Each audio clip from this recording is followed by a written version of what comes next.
Venga, gracias. 32 era, ¿no? No, 70 y... Alejandro Jaime.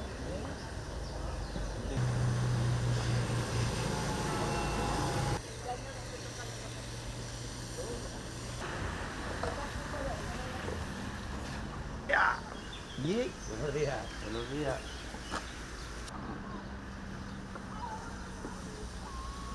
Pues yo lo veo bien, porque si no es imposible aparcar. O sea, yo vengo todos los martes y es imposible. Entonces vienes y por lo menos algún sitio encuentras. Es que hay mucha gente que no quiere pagar la zona azul, entonces te dejan sitio. Ese sitio siempre lo agarramos ahí porque mucha gente piensa que no está permitido, pero está permitido. Si es que esto es un atraso. Si no sería mejor ahí ese que tiene ahí que le compraría el terreno al ayuntamiento y pondría un parque gratis para los contribuyentes.